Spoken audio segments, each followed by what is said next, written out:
l'UNC ça parti à traître. Oh, mais Camère était comment la boloko, c'est l'UNC. La classe dirigeante de l'UNC, c'est une association de traîtres. Heureusement que la base est restée fidèle. Aujourd'hui, la force de Vital Kamerhe, c'est la base de l'UNC. Entre autres, la base de Walungu, la base du Congo central, la base du Katanga, la base du Grand Bandundu, la base de Kinshasa. Non, mais il y a une classe dirigeante. Il y a ça pour Kamerhe ça tinde ba kombo mususu. Ça c'est son point de vue. Ngai, je ne suis pas d'accord avec son point de vue parce que Moutakanga Vital Kamerhe n'est pas de l'INC. Batu Oyo Babelela Vital Kamerhe Moyibi Naso de Mouton, ce ne sont pas les gens de l'INC. Batu Oyo Baloba Keno Vital Kamerhe Nde a détournant 57 millions. Vital Kamerhe Nde a transféré un million à ba compte ya Balek ya Mosnaye. Ce ne sont pas les gens de l'INC. Et c'est là qu'il y a une diabolisation, c'était un complot. Cash ezali na Aden Nabiso, tout y a un changement ezali. Nous ne pouvons pas aller de gauche à droite, les caches existent, tous évoluer, tous depuis malembe, beaucoup de maquis, comme tu peux ça, cash, cap pour le changement, beaucoup de changement et puis changement et bien le changement. Pour binôme dossier, oui. Ce n'est pas vous-même l'autre fois, vous n'avez pas décidé, vous avez demandé. Oui, si on veut diviser, tant pis. Si on ne veut pas, tant pis. Mais ça n'est pas une obligation. Cette fois-ci, vous n'allez pas demander. Nous voulons juste savoir que cette fois-ci, vous n'allez plus demander. Nous disons ceci, ce n'est pas une obligation pour nous à ce stade. Mais si on veut diffuser, pas de problème. Si on ne veut pas, pas de problème. Donc, ce n'est pas notre cheval de bataille à ce stade. Notre cheval de bataille, c'est la prière et nous sommes en prière.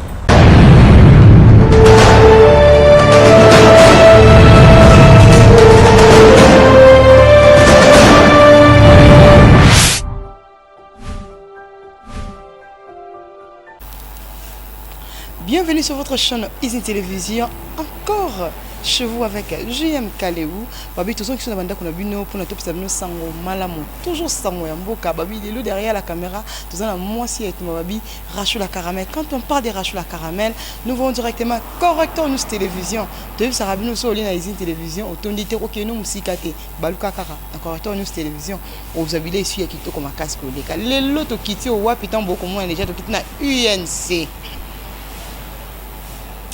N'est-ce que maman a besoin de à Londres tant que moi déjà bah qui tout temps INC ce que bazali déjà ko CP ba tete mujinga ba jidi kabedi tant que kozonga na ba frère d'ici ba jina ka ba ba ko CP là déjà et si ka bazali to kitna UNC et si ko wapi to ko zo la bino sango yanda ko oyo ya INC ya o ba bengi mona mboka Vital Kamerhe o azali na boloko timo ko na lelo to ko mekampe ko partager sujet oyo to ko mona na ba réseaux sociaux ba partager ko salama mais tout monde qui bande ko nso yenti ko fanda moi kimia mo ngomulai to me ko discuter ngona o ba bengi mona mboka maître basit poyo o azali mena biso ba question d'actualité o ko le kana katia UNT babi le 15 biso na bango to ko zwa vérité de découvrir vérité les 15 surtout kaka awa et pas na bango autopsie mbote na bonjour et maître basit.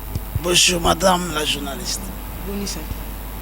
Kaka mo mesano ndenge to mesana koloba santé ya ba camériste banso ezali na kati ya l'hôpital esika mwana mboka Vital Kamerhe azali. Aussi longtemps que le président national n'est pas à bonne santé, tous les vrais caméristes ne seront pas à bonne santé, y compris moi-même, Maître Basile.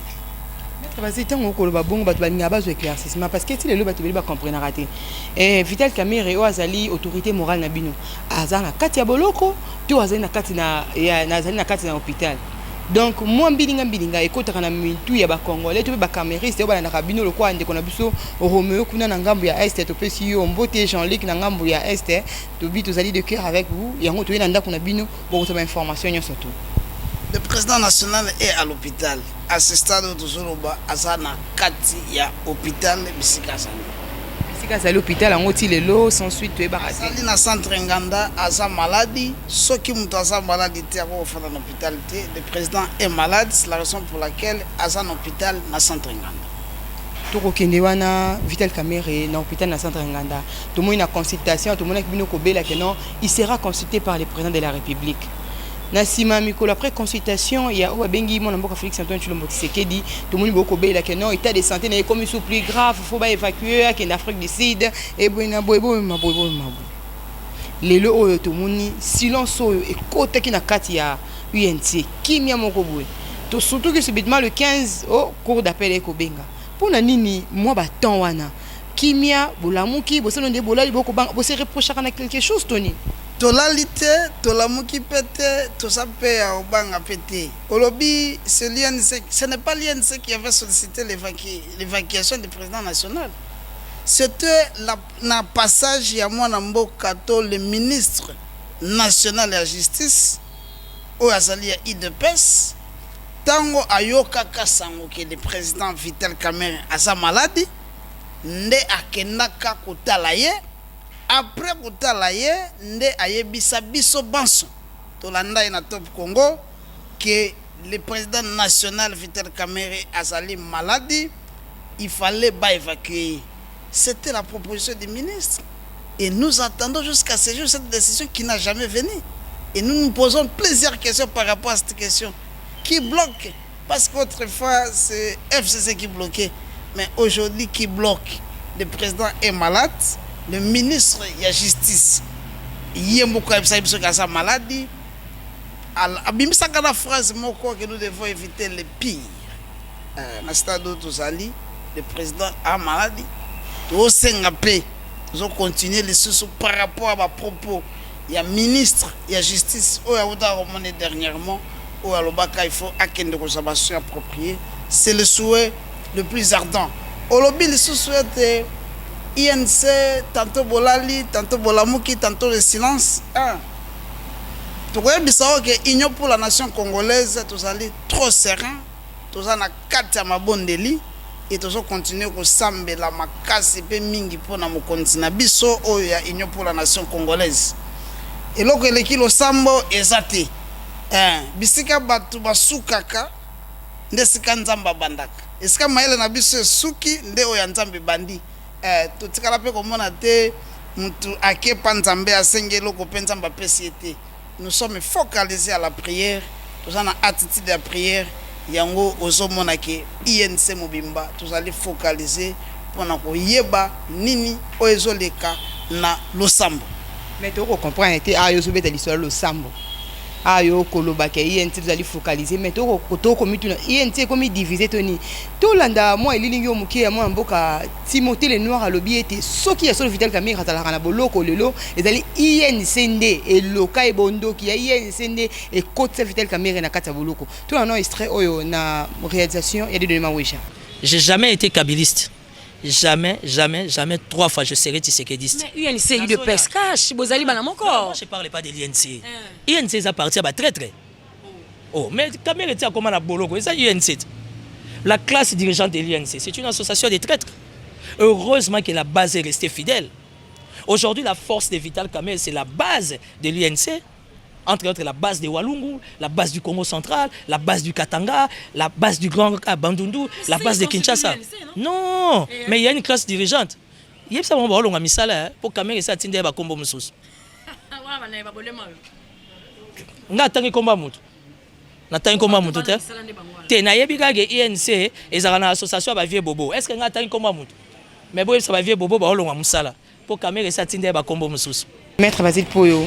Dans ce retour la réaction, il y a mon mboka Timothée le noir.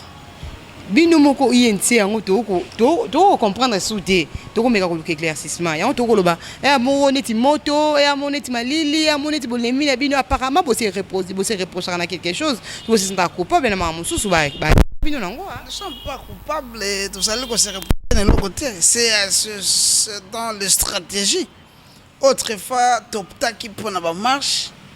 Pour la déclaration, nous avons opté pour des prières. Mais est-ce que ça nous sûr que moko ya bino ya INT mwana mboka vrai camériste mwana kata INT ba propos modèle ça c'est son point de vue.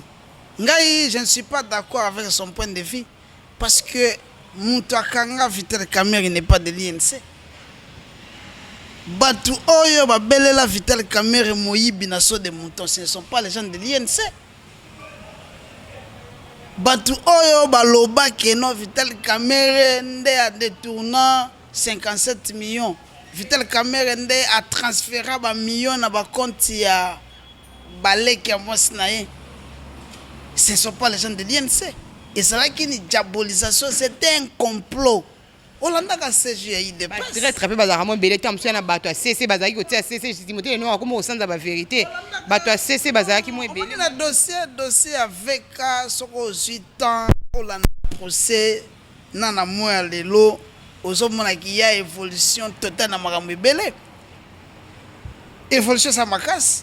Mais ekosala biso pasi l'INC ne peut jamais cautionner la détention à Vital Kamerhe. Nous avons opté pour la prière et rien ne peut être au-dessus de la prière et Dieu est juste.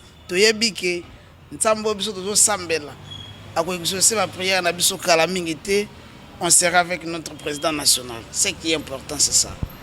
Vital Kamerhe, ex-directeur du cabinet Mokonzamboka, Tango Sangwana, il a été remplacé par M. Guylaine Nyembo, à qui on salue de loin Eska Kota Labiso.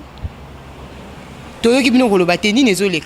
Non, yo Kibiso Kolobate, le porte-parole Dr Seleyemba à Lobaka. Mais avant Loba, il y a que Vital Kamerhe avait sorti une belle phrase. Ce n'est pas les fonctions qui fait l'homme, mais c'est l'homme qui fait la fonction. Aloba ngata soki ba nomenga Bogouma c'est Ngingiri.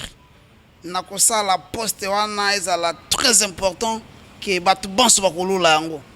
Avant de remplacer Guylaine Nyembo, nous avons suivi Toyoka Kape Batebele Banda ko solliciter bazalaka publicité bazala place wana. Nous avons depuis Vekazala wana ba déclaration salama ebele parce qu'il y a quelqu'un qui attendait à comme place wana. Mais comme les alliés postes privés à président de la République. Nani wana boko indexé nani bo makasi na INC bo wana makasi na koloba o ya salaki o mutu asalaki o asalaki o asalaki. L'histoire. Nous avons vu comment les gens ont envié.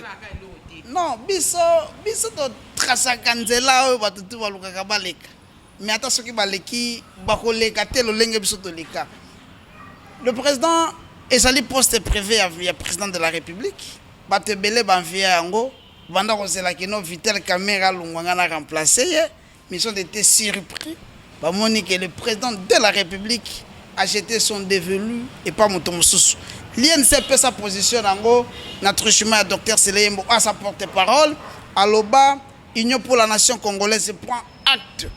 Il y a nomination à nouveau directeur du cabinet et puis to souhaiter mandat qui toko na mosala oyo akosala na place au directeur de cabinet ya Kalabana Ikosala. Nous avons dit, ça ne peut pas créer un débat. C'est un poste privé ya Mokonzamboka et puis to sepeli na boye inaye asala pe musala malamu. Oyo Vital Kamerhe asala te ya Kosala ngo, tout ça pour avancer. Où en sommes-nous avec l'histoire des cash?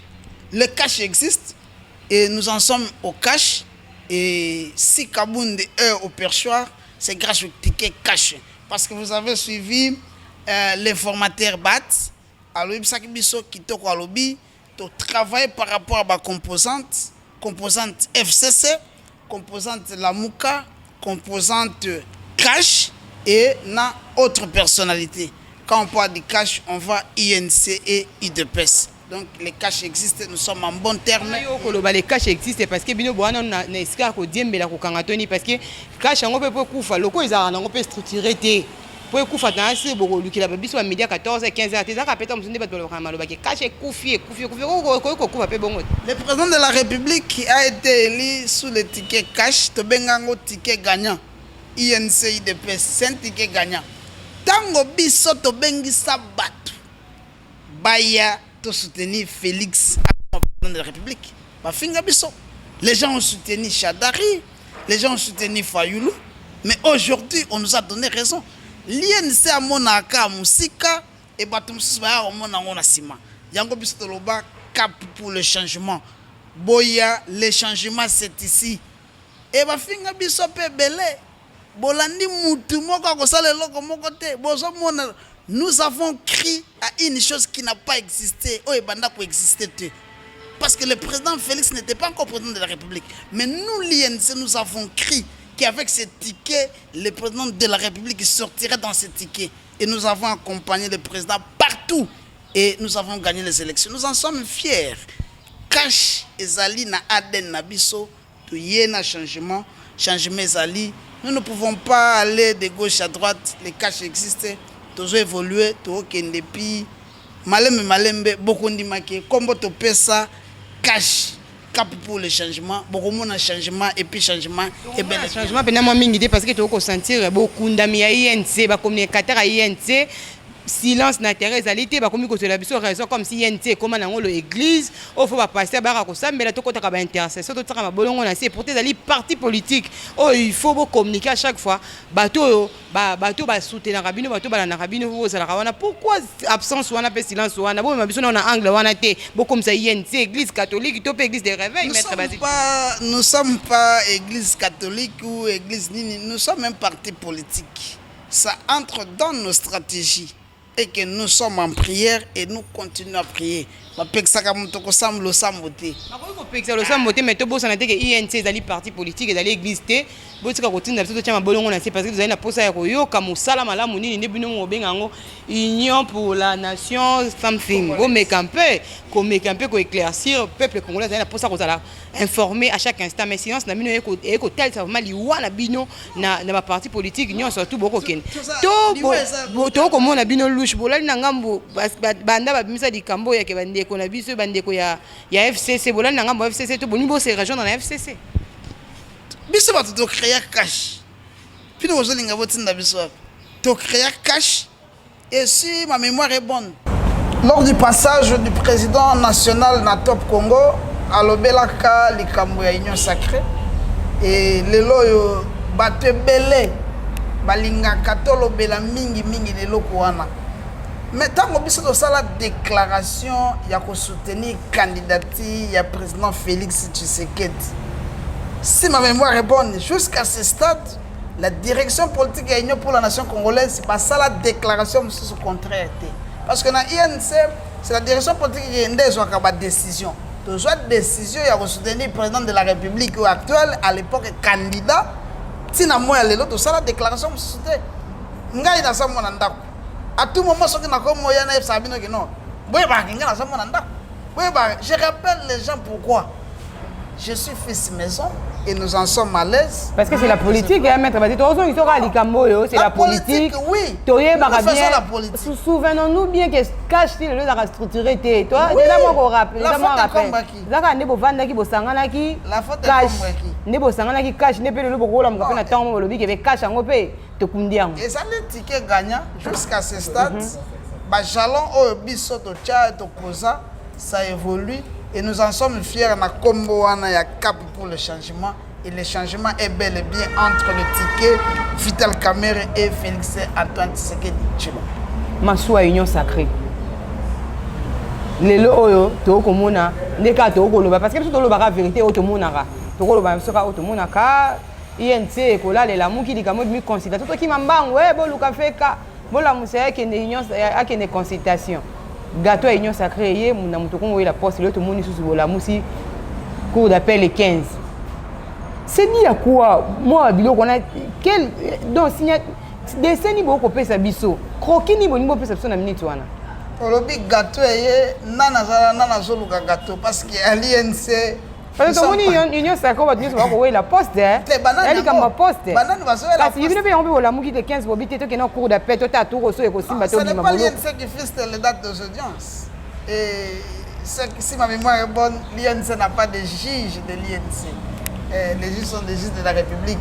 Donc ceux qui vont courir derrière poste, ceux qui ont interrogé l'histoire, s'il y a une personnalité dans le cannabis oyo ou donc awela ba poste des président national Vital Kamerhe. Ceux qui accueilli à l'Ougayelo Simba et Salama, oyo so ba pesa ga so ka mo pesa la musala la mingi. Il a participé dans plusieurs négociations. Et Atikala Roué la postété, Awela Rapé postété, c'est un patriote.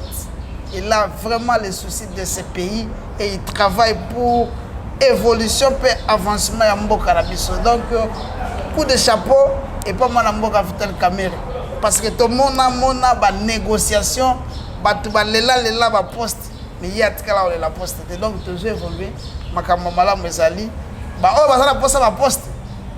Non, nous, dans les caps pour le changement, nous avons besoin du changement d'abord. C'est le changement au lieu il y a un poste et ça malamte.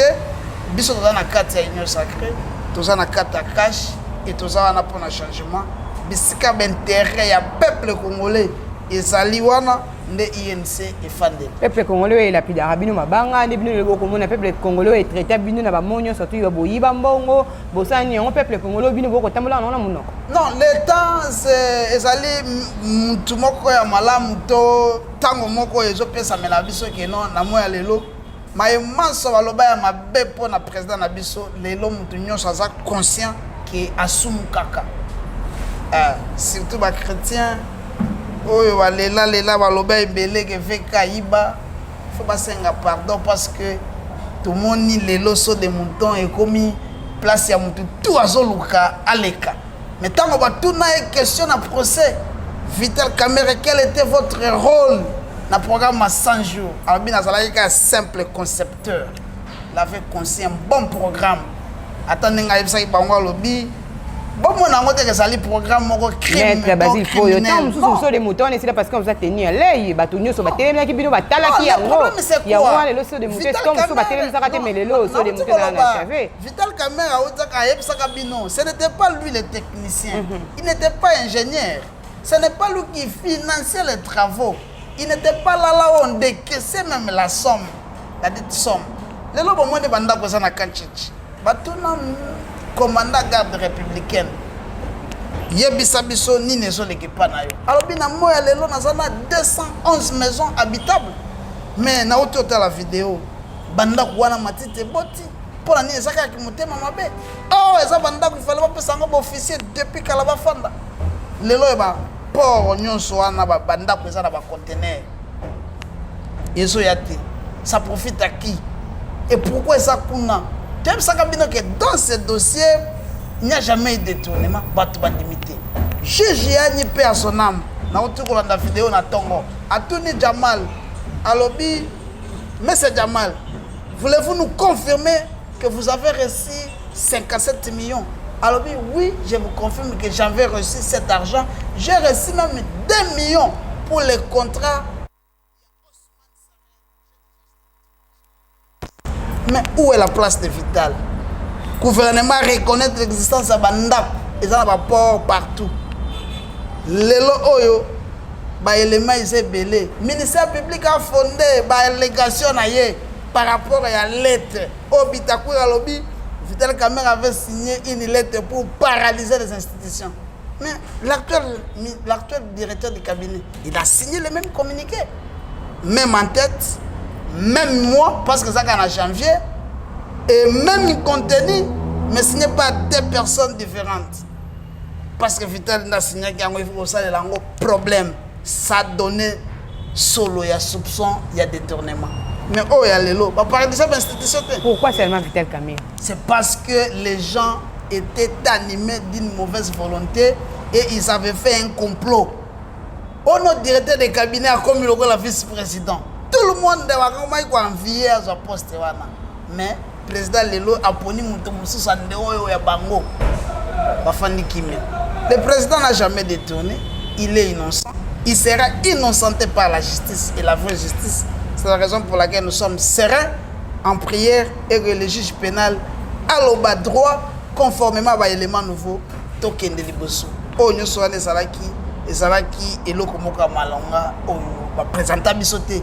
Tout ça là quand un procès et un procès pénal. Et un procès civil et un procès par rapport au contentieux administratif où il y a passation de marché.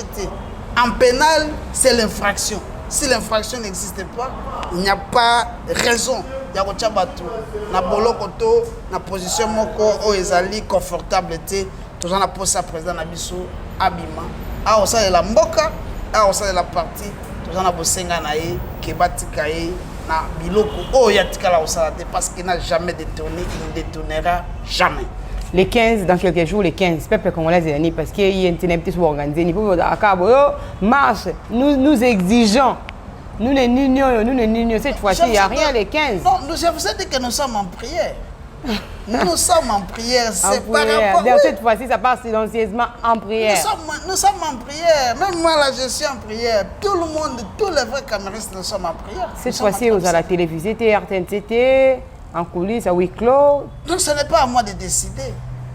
Pour binôme, Oui. ce n'est C'est ce pas que vous-même j'ai l'autre dit. fois. Vous n'avez pas décidé, Si vous on avez veut- demandé. Non, oui, si on veut diviser, tant pis. Si on ne veut pas, tant pis. Mais ça n'est pas Et une cette fois-ci, vous obligation n'allez pour pas nous. demander. Nous voulons juste savoir que cette fois-ci, vous n'allez plus Nous demander. disons ceci, ce n'est Oui, pas oui. une obligation pour nous à ce stade. Mais si on veut diffuser, pas de problème. Si on ne veut pas de problème. Donc, ce n'est pas notre cheval de bataille à ce stade. Notre cheval de bataille, c'est la prière et nous sommes en prière.